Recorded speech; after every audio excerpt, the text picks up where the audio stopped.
I mean, it's you gotta acknowledge the irony of these companies being like, "Oh no, they took our data." It's like, Might have been like so it. did you. You took literally all of our data. Yeah. Thank you. It's like a bit. Thank you. Don't give me any of that. Like, this is for the good of America. We're competing with China. It's some like sort of Sputnik moment. Fuck yourself. Fuck yourself. Let's like not act like this isn't what it is. This idea that like the U.S. is going to win the race by publishing more capable models faster just makes no sense. You're just letting other countries fast follow. You're giving it to and them. so They're using American nationalism and, previous industrial and technological revolutions to justify their nonsensical race to build whatever the fuck they want to build. And they're co-opting that to continually get away with it.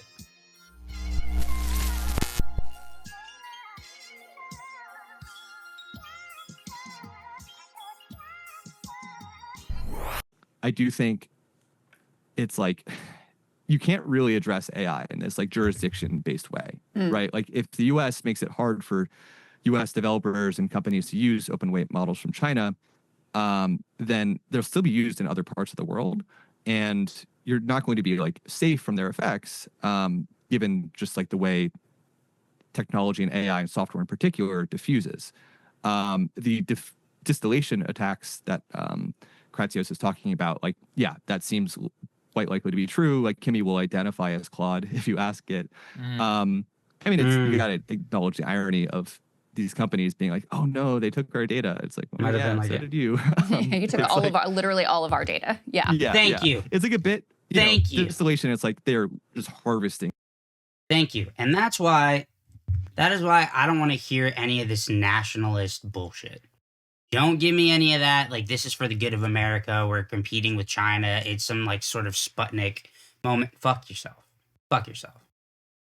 Let's like not act like this isn't what it is, which is these fucking people that subscribe to this pseudo-religious bullshit in Silicon Valley have gotten together and created these ideologies that led to the creation of these companies and these technologies.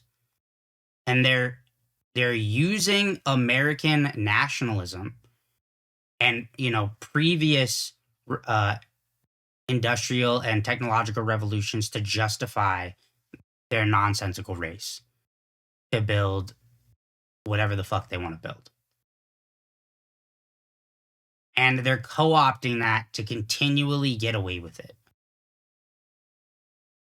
And everybody forgets, right? Every time one of these fucking people, the fucking Indian dude that, used to work for Facebook, that's on the All In podcast, David Sachs, all these fucking people, right?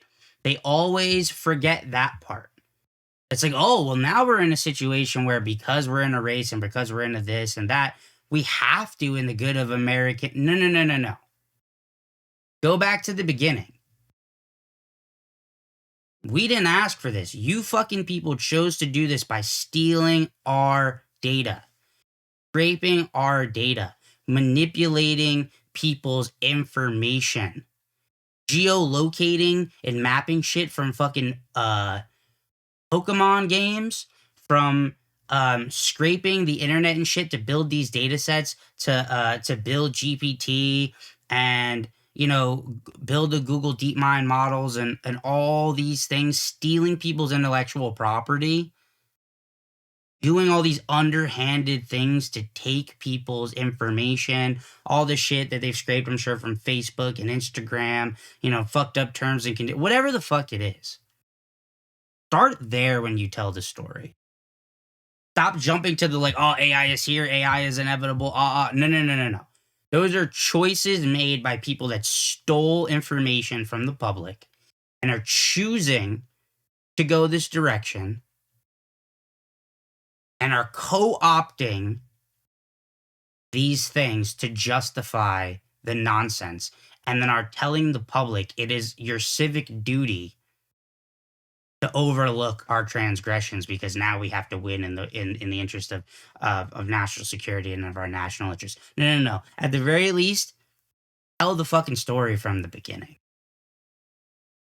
Right? And every time you see one of these motherfuckers get up there talking about this stuff, they always forget to include that part. You know, fucking so conveniently. And the public is waking up. The public knows. People know. Right? The fucking marketing is wearing off, and I think these people are feeling it. I'm so glad he highlighted that point. Like Kimmy will identify as Claude if you ask it. I mean, you got to acknowledge the irony of these companies being like, "Oh no, they took our data." It's like, "Oh yeah, so did you." You took literally all of our data. Yeah. Yeah. It's like a bit, distillation. It's like they're just harvesting very, directly like the same type of thing. And yeah, but then the U.S. approach of like, all right, we got to deploy faster and more the best models. Like that's going to let them keep distilling the models. And so this idea that like the U.S. is going to win the race by publishing more capable models faster just makes no sense, because you're just letting other countries fast follow. You're giving it to and them. So yep. It's just kind of all backwards. Like if you regulated and slowed down in the U.S., that would slow down China as well. Got it. Interesting. I did see. I don't know enough about this, which makes but sense, right? Who's an analyst I follow on Twitter. Like we were supposedly considerably at least 6 months to a year ahead, and then all of a sudden they're closing the gap. You don't think these people are doing everything that they can to copy, and figure out what these frontier models that they're releasing for public use, like, can do? Especially if you're characterizing it as a race, of course that's what they're going to do. So even if you are in the lead, like, they're gonna, and that's what we're seeing, right? Is the gap, and then now it's closed.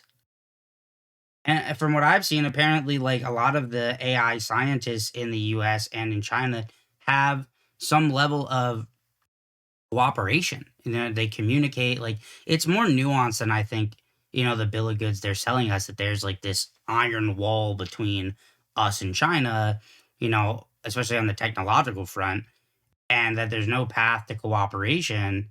It's like, it's obviously, more nuanced than that. And yeah, it makes sense. Like, it seems odd that we could be so far ahead and now the gap is just closing. Like, they're just like, no, it's because you're putting the shit out there and they're going off of that and, making their own version. And they're going to fucking eat our lunch and they're going to fucking destroy our economy. These people are just, they're spending way more money. Way more money. Like, and that, I'm thinking that bubble is going to pop, bro. If this goes, like, because to me, my understanding is like so much of that is contingent on us staying ahead. If we're no longer ahead, what does that mean, right? What up, y'all? This is Zane the Gambit. Thank you so much for watching this clip on Zane's Zone Unlimited. This is just a clip of a larger video, so if you liked what you saw, please tap the end screen or the video in the description link and watch the full thing. Like, subscribe, comment. I would appreciate it greatly. Thank you so much. I'm out.